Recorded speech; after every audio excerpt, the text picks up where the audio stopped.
Like, oh my gosh, guys, like, I cannot believe that Lincoln won the presidency because he's trying to abolish slavery, and I do not like that. Oh my gosh, like, now I have to secede from the Union because I don't like this. This is so stressful. Oh my gosh. Done.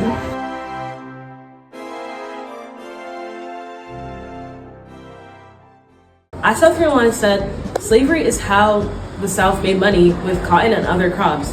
Many Southerners believed that without it, their economy would collapse and crash, and they would cease to exist.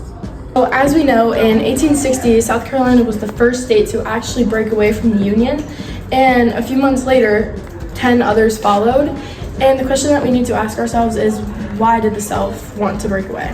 Southern states were concerned that the Republican government, which was taken over by Abraham Lincoln here, they were concerned that it would abolish slavery, and secession was important to them because they felt it was their only way to protect their lives and their rights. So Lincoln did not want slavery to expand into other territories and other states, so he wanted to abolish it so it wouldn't go there. He promised not to abolish slavery in states where it already existed, but Southerners feared that because slavery wasn't going to be spread, that it would cease to exist and it would eventually die out.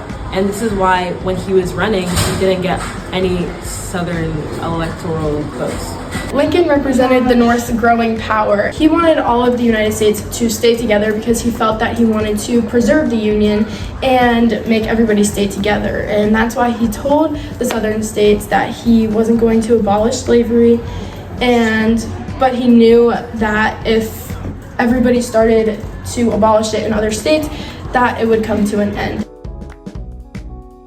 Although the South was set on their stance on slavery and extorting African Americans, Abraham Lincoln didn't feel the same and decided to do something about the brutality against enslaved laborers. On January 1st, 1868, 3 years after the Civil War, Abraham Lincoln issued the Emancipation Proclamation. He announced that all persons held as slaves in states that seceded from the Union are henceforth shall be free. But why did Abraham Lincoln decide to do this? Lincoln announced the Emancipation Proclamation because he saw the injustice going on. He saw abolition as something that was a moral necessity, and he wanted to widen the rights of African Americans in America. Lincoln, Waldo, wanted to weaken the Confederate war by making enslaved laborers free in 10 rebellious states: South Carolina, North Carolina, Virginia, Georgia, Texas, Florida, Mississippi, Alabama, Louisiana, and Arkansas. However, the states Missouri, Delaware, Maryland, and Tennessee were exempt from the Emancipation Proclamation, where more than 700,000 were enslaved. This is because these states weren't in rebellion and were loyal to the Union.